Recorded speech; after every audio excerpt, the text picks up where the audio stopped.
पुराण की कथा कहती है, महाराज पूर्णिमा का जो चंद्र है वो विशाल का है और उस चंद्र की पूर्णता में हमारी अभिलाषाएं भी पूर्ण हो।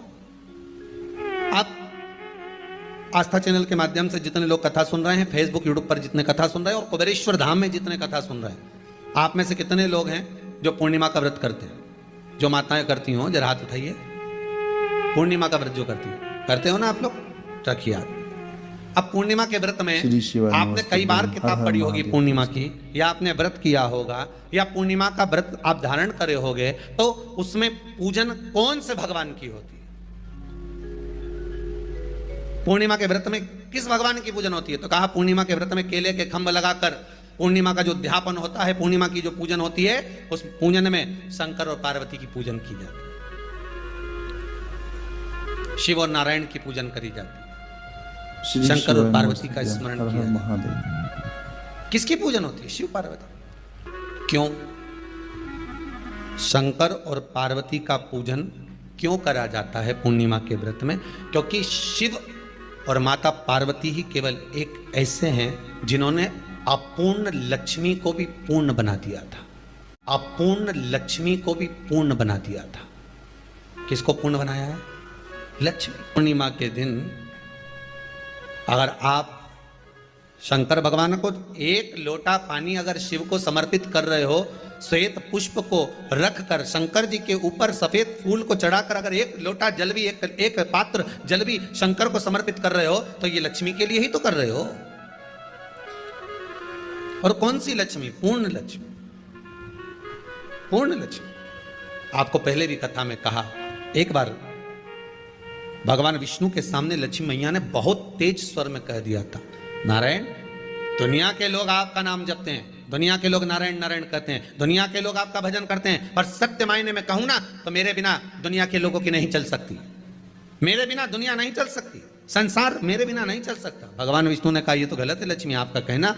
एक दिन लक्ष्मी को अहंकार आ गया। अहंकार के संबोधन जब माता लक्ष्मी करने लगी तो भगवान उसी समय पर भगवान विष्णु को क्रोध आ गया और भगवान विष्णु ने कह दिया, लक्ष्मी तू इतनी बड़ी बड़ी बात कहती है कि तेरे बिना नहीं रह सकती संसार। मैं तुझे कहता हूं लक्ष्मी, तू अपूर्ण है। तू अपूर्ण है, तू पूर्ण कब हो गई?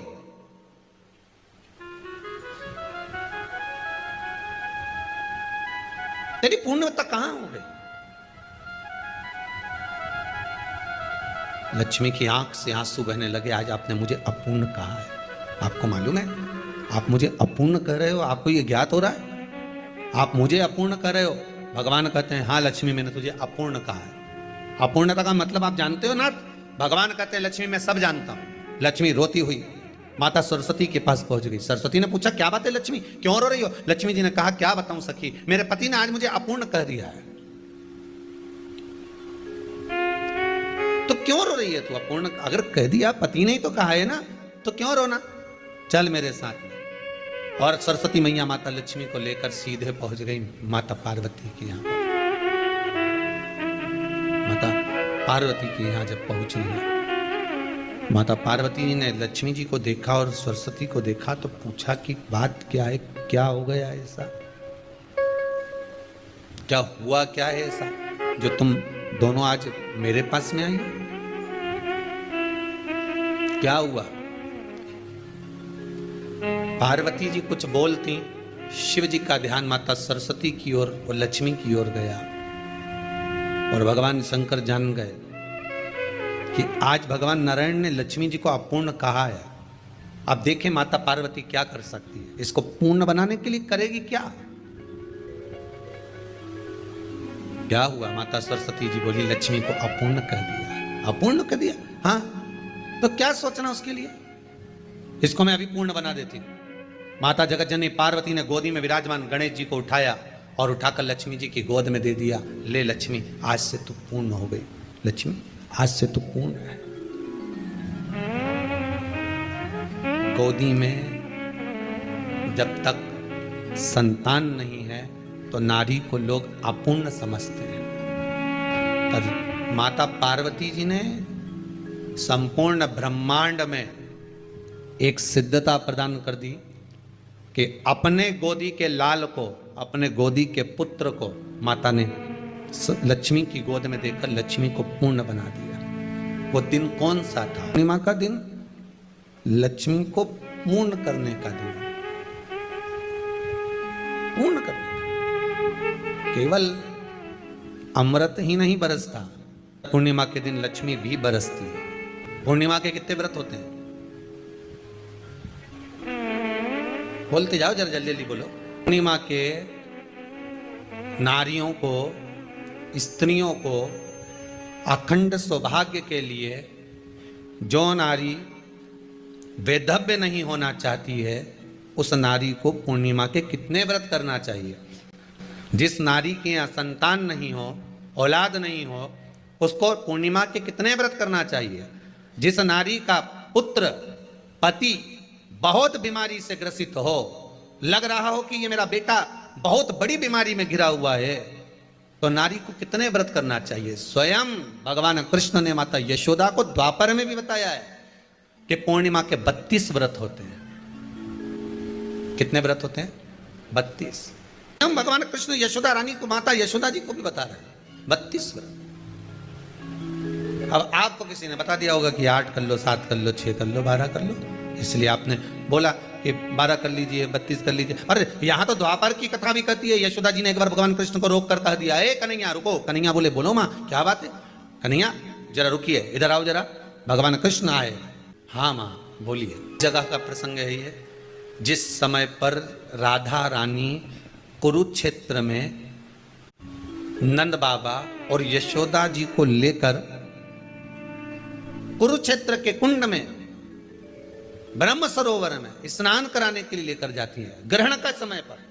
और जब भगवान कृष्ण उस कुरुक्षेत्र के उस सरोवर में स्नान करने आते हैं, तब यशोदा जी ने अपने लाला से प्रश्न किया है, पूछा है कि नारी वैधव्य होकर ना मरे, उसका पति कोई रोग से ग्रसित ना हो, उसका पुत्र किसी रोग में ना पड़े।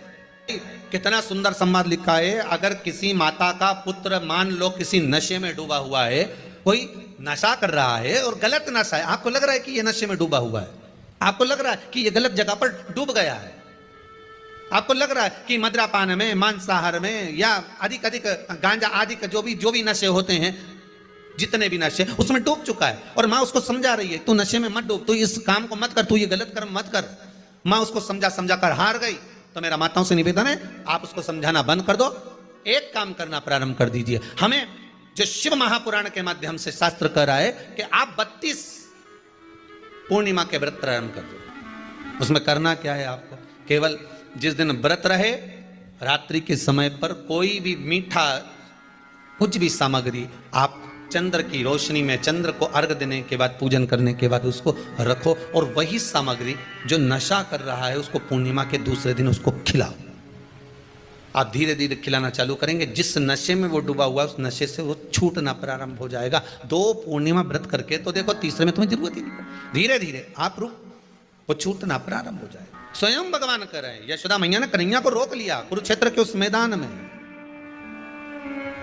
और भगवान कृष्ण का दर्शन माता यशोदा जी करी। बहुत दिनों के बाद माँ को, आज माता यशोदा को लाला का दर्शन हुआ, बहुत समय के बाद, जाने के बाद, बहुत समय। कृष्ण से माता यशोदा जी ने पूछा, कन्हैया लो, किसी नारी का पुत्र या पति रोग से ग्रसित हो,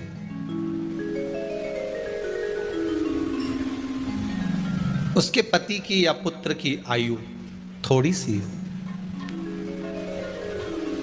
तो हे कृष्ण, उस नारी को कौन सा व्रत धारण करना चाहिए या किसकी पूजन करना चाहिए? एक कुरुक्षेत्र की भूमि का संवाद है।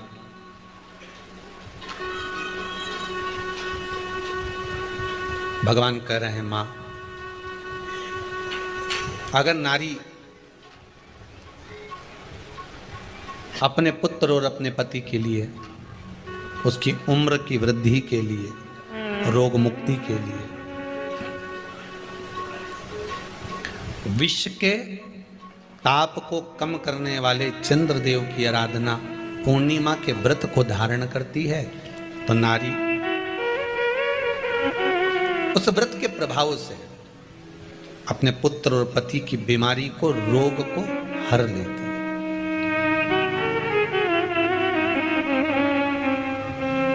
रोग का हरण कर लेती।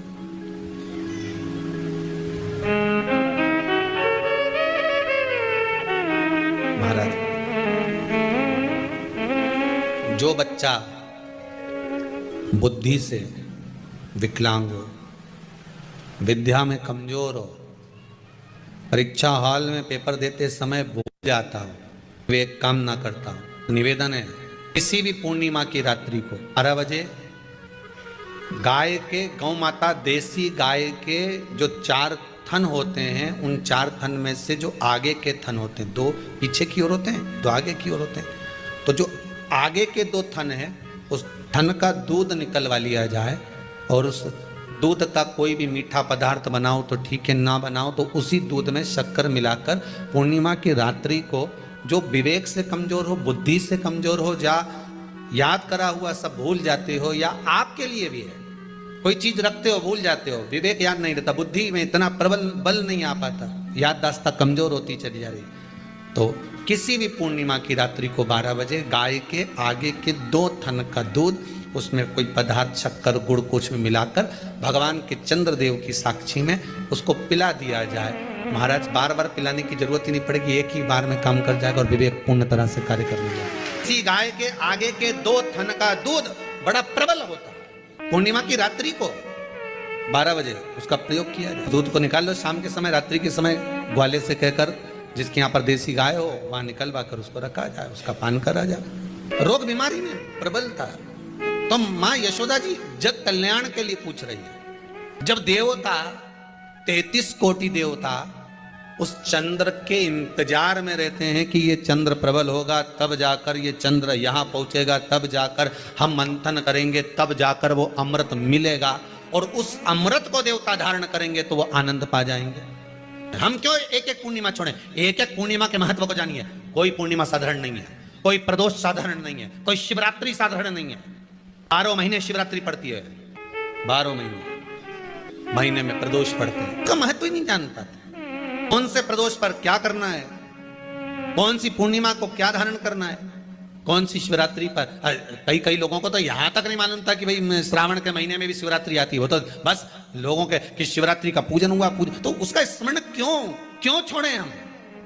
अगर ये वेद और शास्त्र ब्राह्मणों को दिए गए हैं, ये वेद और शास्त्र विद्वत जन को दिए गए हैं, तो इसका स्मरण होना चाहिए कि हम निकाल कर जनमानस तक ये चीज पहुंचाएं कि हमें इस दिन ये पूजन करना है, उसका स्मरण होना चाहिए।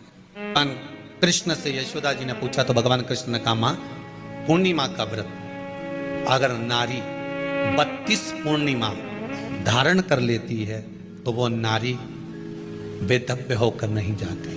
पर आप लोग व्रत जो करते हो ना, जो भी व्रत आप लोग उठाते हो, सोमवार का व्रत जैसे किसी माता जी ने उठा लिया और वो उठाने के बाद, हम तो शादी नहीं हुई थी ना जब भी सोमवार व्रत करते थे, अब शादी हो गई अभी भी हम सोमवार का व्रत कर रहे हैं, करे जा रहे हैं, और उसका कोई उद्यापन नहीं करा, कोई संकल्प नहीं लिया गया कि मैं 5 करूंगी कि 16 करूंगी कि 25 करूंगी कि 31 करूंगी कि 21 करूंगी। इसलिए पूर्णिमा व्रत का विधान में कहा गया कि 32 पूर्णिमा का पहला संकल्प होना चाहिए। उसके बाद आपकी 32 पूरी हो जाए, फिर आप दूसरे और व्रत कर लो, फिर 32 कर लो, फिर 32 कर लो, पर उसमें पूर्णता का भाव।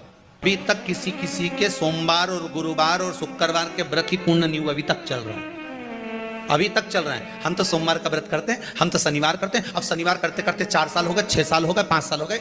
भगवान को तो थोड़ा बहुत कुछ खिला पिला के उनको एक बार तो विश्राम दे। भगवान भी मन में सोच रहे अब तो निपटेगी तभी छोड़ेगी। कोई भी व्रत आप करो, उस व्रत का एक संकल्प, एक नियम कि मैं इतने व्रत करूंगी, ये मेरा नियम। जैसे नवरात्रि के 9 दिन मैंने करे, व्रत धारण करे, 10वें दिन उसको छोड़ दिया। अब तुम तो सोच कर बैठी कि ये मैं 9 दिन धारण कर लूंगी, ने एक दिन बाद एकादशी पड़ रही है तो 10वें के दिन कौन छोड़े, दशहरे का भी व्रत ये भी कर लूँ, 11 भी पूरी कर लूँ, उसके बाद प्रदोष भी कर लूँ, और प्रदोष के बाद में मैं फिर जो द्वादशी पड़ी 12 पड़ी वो कर कुरा के इसके बाद ही छोड़ूंगी। थोड़ा सा जिस व्रत को उठाया गया, जिस व्रत का नियम लिया गया है, उस व्रत का प्रदान कर फिर उसको थोड़ा सा भाग प्रदान कर हमने ये व्रत पूर्ण कर लिए। भगवान हमारा ये व्रत आपकी कृपा से, हे विश्वनाथ, हे शंभु, हे त्रिकालदर्शी, हे कैलाशी, मेरी 26 एकादशी आज पूर्ण आपकी कृपा से हुई है, इसलिए मैं उद्यापन कर रही हूं, आपकी कृपा से कर रही हूं। उसके बाद फिर उठाऊंगी, फिर कर लूंगी, पर आज मैंने पूर्णता का भाव लिया। उद्यापन नहीं करो तो किसी विद्वान ब्राह्मण को घर में बुलाकर अभिषेक पूजन करा लो, उसको भोजन करा दो, दक्षिणा आदि प्रदान कर कर उसको विदा कर दो, उसमें भी सुख का भाग। इतनी पूर्णिमा जम के बोल दो, 32 पूर्णिमा। कौन कर रहे हैं? भगवान कृष्ण। किसको कर रहे हैं? माता यशोदा को। किसने ये व्रत धारण किया? तुम्हें कुछ मालूम है किसका होता है ये व्रत? भगवान कृष्ण ने कहा ये शंकर और पार्वती का व्रत है। किसका व्रत है? शिव और पार्वती का। पूर्णिमा का व्रत शंकर और पार्वती का व्रत है। तो कोई कहे कि ये तो भगवान कृष्ण का व्रत है, तो ये तो कृष्ण भगवान तो द्वापर में आए हैं, पर पूर्णिमा का व्रत तो स्वयं माता पार्वती जी ने भी धारण करा है। जिस समय पर कार्तिकेय महाराज को गंगा मैया प्रकट कर रही थी और तारकासुर का जब संहार करना था, तब माता पार्वती ने शंकर जी से पूछा था कि तारकासुर को मारने के लिए आपके पुत्र की जरूरत है, आपका पुत्र प्रकट कैसे होगा, क्योंकि आप तब साधना में लगे रहते हो। भगवान कहते हैं चिंता मत कर, तू एक काम कर, पूर्णिमा व्रत को धारण कर। मां पार्वती भी जिस व्रत को धारण करी है, तो कोई ये द्वापर का व्रत है क्या? यहां तो शास्त्र कह रहा है कि कोई भी अगर आप प्रसंग धारण कर रहे हो, कोई भी आप नियम धारण कर रहे हो, कोई भी आप व्रत धारण कर रहे हो, या आप किसी भी तरह का पुण्य भाग धारण कर रहे हो, तो उसमें जड़ की मूलता होना चाहिए। जड़ कहां? केवल पूर्णिमा का व्रत कोई केवल द्वापर का नहीं है, केवल त्रेता का नहीं, ये तो सतयुग के भी आगे का निकल चल, ना जाने कितने सतयुग, कितने त्रेता, कितने द्वापर हुए, तब से चला। इन नयनों में नंबर बढ़ते चले जा रहे हो, चश्मा उतर नहीं रहा हो, दूर कहानी दिखे, कहीं किसी को पास कहानी दिखे, रहते हैं। उसके लिए तुलसी की जो डंडी होती है, तुलसी जैसे बेलपत्र की जो ये डंडी है, ऐसे ही तुलसी का जो पत्ता होता है, उस पत्ते की जो डंडी होती है, उस डंडी को चंद्रमा को देखा जाता है। उस डंडी की जो कोर होती है, उस कोर को दृष्टि से मिलाया जाता है। माँ की रात्रि ठीक 12 बजे आप चंद्रमा की, जैसे चंद्रमा का भाग, उस चंद्रमा के भाग को आप उस डंडी के भाग से निहारने का प्रयास करिए। मारो घर में आई है, घी का दिया लगाई है, उस घी के दीप को लगाने के बाद पूर्णिमा के दिन उस पर एक प्लेट थोड़ी तिरछी करके रख दो, जिससे उसकी कालोच, काय की, उस दीप की, घी के दीप की कालोच उस प्लेट पर आ जाए। थोड़ी सी कालोच ले लीजिए, 5-10 मिनट में आ जाएगी। उसको गाय के घी में मिलाकर आंखों में सुरमा लगाकर रात्रि को सो जाइए। 3 दिन बाद आप महसूस करेंगे कि नेत्र की ज्योति बढ़ना प्रारंभ हो रही है। अब इस प्रयोग को करने में कोई धन लगा तुम्हारा?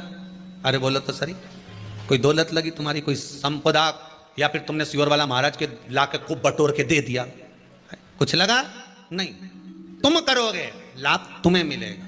ये जितनी पूर्णिमा के व्रत हैं, जितने 12 महीने जो पूर्णिमा पड़ती है, पूनम पड़ती है, ये भले दुनिया के लोग कहते हैं कि ये भगवान राधा और कृष्ण से संबंध, हम और कृष्ण से संबंध रखते हैं, पर इनका यदि सही संबंध समझा जाए, इनके सही संबंध का यदि स्मरण करा जाए, इनके सही संबंधों का यदि वर्णन किया जाए, तो शिव और चंद्रमा के जो मिलन का केंद्र बिंदु है वही पूर्णिमा है। केवल एक पूर्णिमा वहीं तक नहीं रही कि भगवान कृष्ण और राधा जी ने रास किया, केवल वहीं तक उसकी सीमितता नहीं है। बात ध्यान रखिएगा, यदि काया का रोग हो गया, मान लो शरीर कहीं से सफेद पड़ रहा है, कहीं से काला पड़ रहा है, शरीर में से खाल की फुकड़ी निकलना प्रारंभ हो गई हो, शरीर में काले काले चट्टे पड़ना चालू हो गए हों, या कोई विशेष रोग हो गया, कोई विशेष में रोग है, बीमारी है, काया बेकार हो रही है, तो सीधी सीधी बात शिव महापुराण की कथा कहती है, सुंदर आनंद में श्रवण कर कर आप अपने जीवन को, ये पूर्णिमा शिव महापुराण की कथा कहती आ रही है। कुछ नहीं करना, पीपल का एक पत्ता, उस पत्ते पर थोड़ा सा चावल, थोड़ा सा चावल, पूर्णिमा की रात्रि को अपने हाथ में लेकर, अपने नयनों से लगाकर, शरीर पर से स्वयं उतार कर उसको दरवाजे के पास रख दीजिए। पूर्णिमा की रात्रि को पूर्ण होने पर उस चावल को दूसरे दिन सूंघ कर बहते हुए पानी में डाल दीजिए। महाराज कितने भी रोग से ग्रसित हो गए, पीपल का एक पत्ता 52,000 ब्राह्मण की साक्षी कराता है। महाराज बहुत ध्यान देना, पीपल के वृक्ष में स्वयं नारायण का, मेरे कृष्ण का वास है। स्वयं भगवान गीता के अंतर्गत कहते हैं कि मैं पीपल का वृक्ष हूं, नारायण उसी में। 52,000 ब्राह्मणों का वासा एक पीपल के पत्ते में होता है। और आपको पहले भी कथा में कहा, गाय, ब्राह्मण, बहन, बेटी, ये सब काल का हरण करने वाले हो, काल को हरने वाले हो। रोग को मिटाइए, शिव का स्मरण करो। पूर्णिमा के दिन चावल का एक आखा दाना, आखा दाना जानते हो, पूरा खंडित चावल नहीं, कितना चावल, एक दाना चावल का शंकर भगवान के शिवलिंग पर समर्पित करिए। एक बेलपत्र जिसका डंडी का मुख अपनी ओर हो, जहां से चावल चढ़ाया है, उस चावल के ऊपर अपनी कामना कर कर रख दीजिए और चंद्रमौली भगवान का स्मरण करिए। कौन से भगवान? शंकर भगवान का सर्वश्रेष्ठ सुंदर नाम है चंद्रमौली।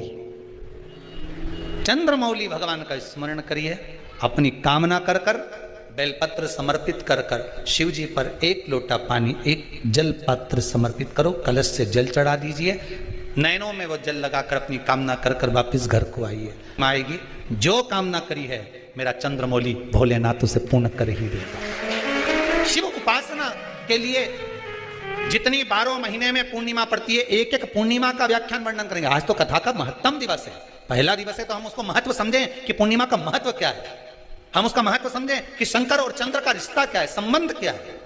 भगवान ने जितनी पूर्णिमा बनाई है, जितने नक्षत्र बनाए, जितनी घड़ी बनाई, जितना पल बनाया, जितना समय बनाया, ये शंकर भगवान ने जो बनाया ये गलत नहीं बनाया, श्रेष्ठता के लिए बनाया, जग के उद्धार के लिए, संसार के उद्धार के लिए बनाया। अब उसका प्रयोग आप करें ना करें ये आपके ऊपर है, आप उसका प्रयोग कर रहे हैं ना कर रहे हैं ये आपके ऊपर।